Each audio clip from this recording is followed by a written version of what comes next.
వచ్చేస్తావు కదూ? అలాగేనండి. రోజుకో ఉత్తరం రాయి. అలాగేనండి. అమ్మో, ఉత్తరం అయితే 2 రోజులు అవుతుంది. గంటకోసారి ఫోన్ చెయ్యి. మా ఇంట్లో ఫోన్ లేదు కదండి. అయ్యో మర్చిపోయాను నేను. మీ నాన్న పీనాసాడు కదూ? పక్కింట్లో లేదండి. ఎదురింట్లో అక్కడ కూడా లేదు. మా ఇంట్లో ఉందిగా.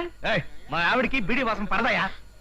కండక్టర్ గారు, నువ్వు ఇలాగే లైలా మధ్యలో మాట్లాడుకుంటారు కానీ మీరు రైట్ చెప్పండి. నువ్వు మాత్రం తొందరగా వచ్చాయి. ఏమండి? నువ్వు మాత్రం నా గురించి తొందరగా ఆలోచిస్తే నిజం పాడు చేసుకోకండి. జాగ్రత్త అండి. ఏంటి గౌరీ, పుట్టింటికి వచ్చి వారం కూడా అవ్వకుండా తిరిగి వెళ్ళిపోతున్నా? అప్పుడే మొగుడు మీద గాలి మెళ్ళేసిందా? లేదు పిన్ని, నేను ఇలా వచ్చేగానే మా ఆయన మరో దాంతో షికార్లు కొడుతున్నాడని మా పొరిగింటి సావిత్రమ్మ నాకు ఉత్తరం వేసింది. అంతేనమ్మా, అంతే. ఈ మగాళ్ళంతా అంతే. మా ఆయన మిగతా మగాళ్ళగా ఏదో వేషాలు వేస్తాడనుకోలేదు. నీ మొగుడేంటి, నా మొగుడేంటి, ఈ లోకంలోని మొగుళ్ళంతా అంతే. మీ చిన్నాన్న మాత్రం తక్కువ తిన్నాడా? నన్ను ఇలా మ్యాట్ని ఆటకు పంపేసి ఇంట్లో మరో ఆడదంతో మ్యాట్ని పెట్టేసేవాడు. ఈ మగాళ్ళను నమ్మడానికి వీల్లేదమ్మా. 190 మంది మగాళ్ళు సందు దొరికితే చాలు ఇంకో ఆడదంతో చిందులేశాడన్నమాటే.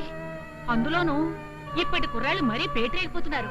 పెళ్ళాం పుట్టింటికి వెళ్ళగానే శ్రీరామచంద్రుడు లాంటి మగాడైనా సరే మరో చుప్పనాతిని తగులుకోవడం మామూలే. ఈయన కూడా ఎవరితోనైనా. ఆపండి, బస్ ఆపండి. ఏ అమ్మగారు తిరిగి వచ్చేసారు? ఊరికెళ్ళేదా? లేదురా, ఏ మనసు బాగలేదు.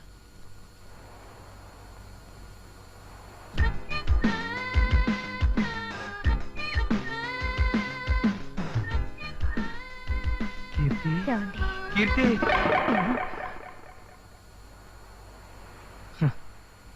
అంత భ్రమ.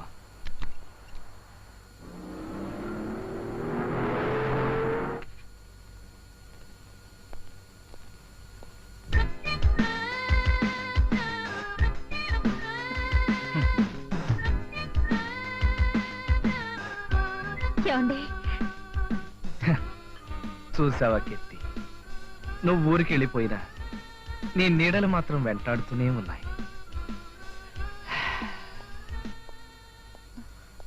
అదేంటి అమ్మగారినా?